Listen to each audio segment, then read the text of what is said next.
محمد Shoaib India سے، اگر شوہر بیوی کو 3 طلاق دے دے اور پھر شوہر بیوی دونوں ایک دوسرے کے ساتھ رہنے پر رضامند ہوں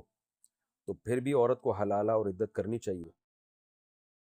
شوہر اگر بیوی کو 3 طلاقیں دے دے اور اس کے ساتھ رہنے پر راضی ہو تو اس سوال پیدا ہوتا ہے پھر 3 طلاقیں دی کیوں ہیں آپ نے؟ اگر آپ رہنے پر راضی تھے تو 3 طلاقیں کیوں دی ہیں؟ ممکن ہے کوئی کہے کہ بھئی دل میں اس کے نہیں تھا کہ وہ چاہتا تھا رکھنا، تو ہم دل کے مکلف نہیں ہیں، ہم زبان کے مکلف ہیں۔ ایک آدمی بندوق سے کسی کو گولی مار دے اور کہے کہ میں نہیں چاہتا تھا یہ مرے لیکن اب قدرت سے مر گیا تو میں کیا کروں، تو جھوٹ بول رہا ہے، اس کا مطلب ہے یہ مردوں کی شرارت ہوتی ہے، وہ 3 طلاقیں دیتے ہیں اور پھر بعد میں روتے دھوتے ہیں، ڈرامے کر رہے ہوتے ہیں، اور تاکہ جرم بھی ثابت ہو جائے اور سزا بھی نہ ملے ان کو، یعنی جرم تو ہو چکا ہے ثابت 3 طلاقیں دے کے،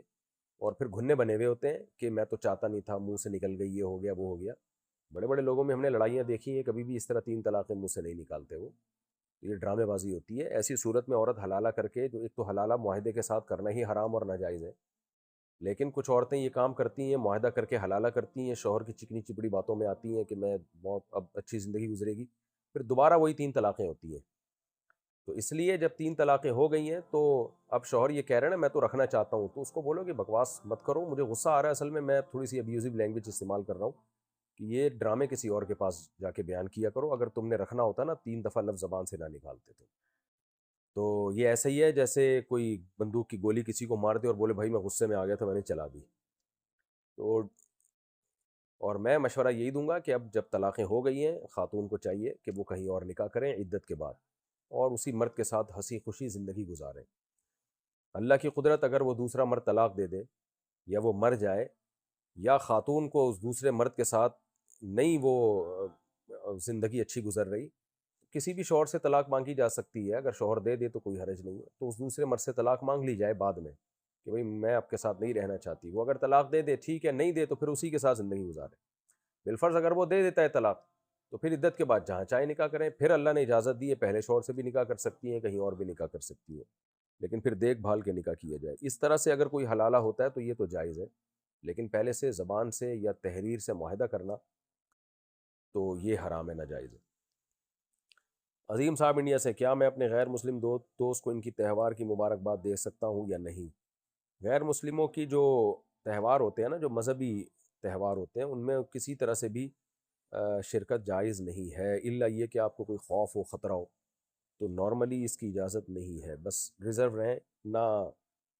مبارکباد دیں، نہ کوئی غلط جملہ کہیں کوئی زبان سے، کوئی جس سے اس کو تکلیف ہو۔ محمد انس پاکستان سے، اگر کوئی شخص خدا نخواستہ کسی سید کو گالی دے تو کیا وہ کافر ہو جائے گا؟ کیا وہ دائرہ اسلام سے خارج ہو جائے گا؟ برائے مہربانی رہنمائی فرمائیں۔ نہیں بھی، ایسا کچھ نہیں ہے، سید کو سید ہونے کی وجہ سے تھوڑی برا کہہ رہا ہوتا ہے، اس کی کسی برے عمل کی وجہ سے کہہ رہا ہوتا ہے۔ عبداللہ رحمان ملتان سے کہتے ہیں میں ایک ڈاکٹر ہوں، میری اہلیہ میرے نکاح میں ہے لیکن ابھی رخصتی نہیں ہوئی، وہ بھی ڈاکٹر ہیں، اور ہم دونوں ایک دوسرے سے بات چیت جب کرتے ہیں تو میرے جسم سے پانی نکلتا ہے جس کو مذی یا منی کہتے ہیں، میں نے آپ کی ویڈیو میں سنا ہے کہ آپ فرماتے ہیں کہ یہ ناپاک نہیں ہے، جس جگہ پر لگے اس جگہ کو دھو لیں۔ نہیں جی، میں نے ایسا کچھ نہیں کہا، یہ ناپاک ہے۔ اچھا، جس جگہ پر لگے اس جگہ کو دھو لیں تو انہی کپڑوں میں نماز پڑھی جا سکتی ہے، لیکن مفتی صاحب اگر یہ خشک ہو جائے تو یہ پتہ لگانا بھی مشکل ہے کہ کپڑے پر کس جگہ لگا ہے، کیونکہ یہ بالکل پانی کی طرح ہوتی ہے، نشان نہیں چھوڑتی، تو کس جگہ کو دھوئیں؟ اگر نہ دھوئیں تو انہی کپڑوں میں نماز پڑھنا نامناسب لگتا ہے اور ذہن میں خدشے کی وجہ سے نماز متاثر ہوتی ہے۔ لمبی ڈیوٹی تقریباً 15 گھنٹے ہونے کی وجہ سے نماز کے ٹائم بار بار کپڑے تبدیل کرنا بھی ممکن نہیں۔ مہربانی فرمائیں، اس وجہ سے کافی عرصے سے میری نماز قضا ہو رہی ہے اور مجھے آہستہ آہستہ ڈپریشن ہو رہا ہے۔ نماز قضا کرنا اکبر الکبائر ہے، کبیرہ گناہوں میں بھی سب سے بڑا گناہ ہے، خوب سمجھ لیں۔ باقی یہ جس جگہ لگے تو اندازے سے اس جگہ کو دھو لیں، اگر خشک ہو گئی ہے پتہ ہی نہیں چل رہا کہاں لگی ہے تو بھی اندازے سے، تو اس میں 100% یقین ہونا ضروری نہیں ہے کہ کہاں لگی ہے، اندازہ لگائیں بھئی یہاں لگی ہوگی، دھو لیں، بس نماز پڑھ لیں، اس میں زیادہ ٹینشن میں نہ جائیں۔ اور یہ ناپاک ہے، میں نے کہیں نہیں کہا کہ پاک ہے۔ یہ پاکستان سے کسی نے پوچھا ہے کیا کرپٹو کرنسی سے پیسے کمانا حلال ہے؟ آپ نے ایک بیان میں کرپٹو کرنسی کو متشابہات میں شمار کیا اور اس سے بچنے کو بہتر قرار دیا، لیکن پھر بھی کیا جب تک یہ متشابہات میں سے ہے تو میں اس سے پیسے کما سکتا ہوں؟ اگر میں اس سے کوئی پیسے کماؤں اور کسی حلال بزنس میں انویسٹ کروں اور مستقبل میں کرپٹو کرنسی کے حرام ہونے کا فتویٰ آ گیا تو کیا میرا بزنس حرام ہو جائے گا؟ اسی وجہ سے تو منع کر رہے ہیں، مستقبل میں حرام ہونے کا فتویٰ آ گیا تو پھر کیا کرو گے؟ تو دیکھیں اس کے بارے میں جو اس کے ماہرین ہیں نا وہ بہت ہی اختلاف ہے ان میں، اس لیے علماء کوئی رائے قائم نہیں کر پا رہے ہیں جو اس کے سافٹ ویئر انجینئرز ہوتے ہیں، جو کرپٹو کرنسی کے ماہرین ہیں، سائنٹسٹ ہیں، ان سے ہم نے جب آرا لیے ہیں تو وہ خود ہی اس کو ایکسپلین کرنے میں ان کی آرا بہت زیادہ مختلف ہے۔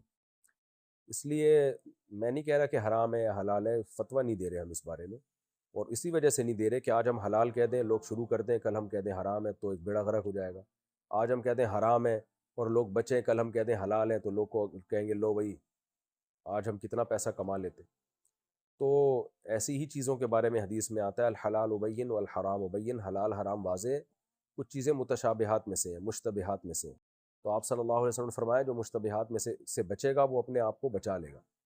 تو آپ دارالعلوم کورنگی رابطہ کریں، حضرت مفتی تقی عثمانی صاحب، اسی طرح جامعۃ الرشید میں بھی دیگر جو سینئر علماء ہیں،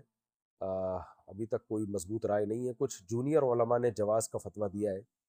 لیکن ان کی رائے پر سینئر علماء کو اطمینان نہیں ہے، تو اس لیے خاموشی اختیار کی ہے، اس میں احتیاط یہی ہے کہ اس سے ایوائڈ کریں۔